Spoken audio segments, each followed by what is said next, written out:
आपने कभी फिल्मों में देखा होगा कि हीरो और शेर के बीच हाथापाई हुई और हीरो ने उसे मार डाला, या फिर कभी किसी राजा महाराजा के बारे में पढ़ा या सुना होगा कि उन्होंने कैसे शेर या बाघ से दो दो हाथ किए और उसे मौत के घाट उतार दिया।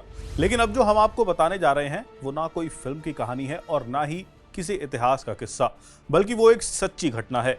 इस असल कहानी के रियल हीरो हैं 55 साल के रिटायर फौजी तेगवीर नेगी, जो ना सिर्फ तेंदुए से भिड़ गए बल्कि उसे जान से मार भी डाला। जिन लोगों ने यूपी के बिजनौर के भिक्कावाला गांव के पूर्व सैनिक तेगवीर सिंह नेगी और एक आदमखोर तेंदुए के बीच की उस भयानक लड़ाई को देखा, उन्होंने इसे जिंदगी या मौत की लड़ाई बताया। 7 मिनट की इस नाटकीय लड़ाई में 55 साल के पूर्व सैनिक ने बहादुरी से एक तेंदुए से मुकाबला किया, जिसने उन पर तब हमला किया जब वे अपने खेत में काम कर रहे थे। जंगली जानवर ने उन्हें खींच लिया, लेकिन तेगवीर ने केवल एक छड़ी और अपने हाथों की मदद से पूरे साहस के साथ उसका मुकाबला किया।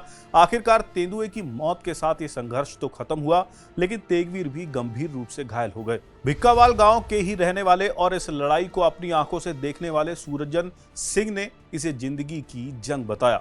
उन्होंने कहा, खूब लड़ा अपना तेगवीर, आखिर तक लड़ता रहा और हार नहीं मानी। सूरजन ने याद किया कि कैसे एक घातक तेंदुए के हमले के सामने तेगवीर की अटूट हिम्मत और साहस ने सभी को हैरान कर दिया था। अपनी गंभीर चोटों के बावजूद तेगवीर ने तेंदुए के दम तोड़ने तक जमकर संघर्ष किया। रोंगटे खड़े कर देने वाली ये घटना बुधवार देर शाम सामने आई, जब 55 साल के पूर्व सैनिक तेगवीर नेगी बिजनौर के अफजलगढ़ पुलिस स्टेशन के अंतर्गत आने वाले भिक्कावाल गांव में अपने खेत में काम कर रहे थे। एक बड़ा तेंदुआ जिसका वजन 90 से 120 किलोग्राम के बीच था, पास के जंगल से निकला और नेगी पर पीछे से अचानक हमला कर दिया। तेंदुए ने अपने बड़े और नोकीले दांतों से उनकी गर्दन और गले में गहराई तक गाड़ दिया, जिससे वे उसकी पकड़ में आ गए। हालांकि अचानक हुए इस हमले और जानलेवा दर्द के बावजूद नेगी के अंदर का सैनिक जाग उठा और उन्होंने हार मानने से इनकार कर दिया। अब हमला करने की बारी नेगी की थी और उन्होंने अपने खाली हाथों से ही जवाबी अटैक करने का सोचा और तेंदुए के चेहरे पर मुक्का मारना शुरू कर दिया। और यही तेंदुए का सबसे कमजोर हिस्सा होता है। तेंदुआ लगातार उन्हें झाड़ियों में खींचने की कोशिश करता रहा, लेकिन बहुत ज्यादा खून बह जाने के बावजूद नेगी लगातार उसके चेहरे पर हमला करते रहे। इससे जानवर भ्रमित तो हो गया, लेकिन उसने अपने शिकार पर पकड़ बनाए रखी। इस भयंकर लड़ाई को देखने वाले स्थानीय लोगों ने बताया कि काफी संघर्ष के बीच जब तेंदुआ तेगवीर को झाड़ियों के बीच खींच रहा था, तभी नेगी के हाथ में एक छड़ी लग गई और फिर उन्होंने उसी छड़ी से काफी पीटा। उन्होंने आगे बताया कि नेगी अब इस छड़ी से ही तेंदुए के चेहरे पर, गर्दन पर बार बार लगातार वार करते रहे, जिससे जानवर की पकड़ कमजोर हो गई। बस फिर क्या था, तेंदुए की गर्दन पर आखिरी वार करके नेगी ने उसे जमीन पर गिरा दिया और तब तक जानवर दम तोड़ चुका था। हालांकि जिंदगी और मौत की जंग में तेगवीर नेगी को काफी गंभीर चोटें आई। उन्होंने काशीपुर के प्राइवेट अस्पताल ले जाया गया, जहां डॉक्टरों ने उनकी हालत को गंभीर बताया। उनके शरीर पर तेंदुए के पंजों और दांतों के काफी गहरे घाव थे, जिससे काफी खून भी बहने लगा था और इससे उनकी हालत काफी नाजुक बन गई थी।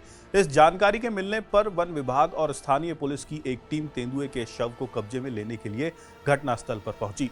हालांकि टीम को गांव वालों के गुस्से का सामना करना पड़ा, जिन्होंने तेंदुए को पकड़ने में विभाग की विफलता पर नाराजगी जताई। लोगों ने नारे लगाए और वन विभाग के खिलाफ जोरदार विरोध प्रदर्शन किया, क्योंकि इस इलाके में तेंदुए का खतरा काफी ज्यादा है।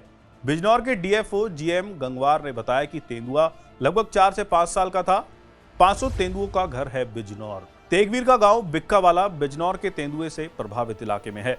यहाँ के बारे में वन विभाग का कहना है कि यह लगभग 500 तेंदुओं का घर है, जिनमें नरभक्षी भी शामिल है, जो इलाके के लोगों को अपना शिकार बना लेते हैं। इस इलाके में रहने वाले लगभग 60,000 लोग घर के अंदर रहने को मजबूर हैं, क्योंकि पिछले 1.5 साल में नरभक्षी तेंदुओं ने 26 लोगों की जान ले ली है।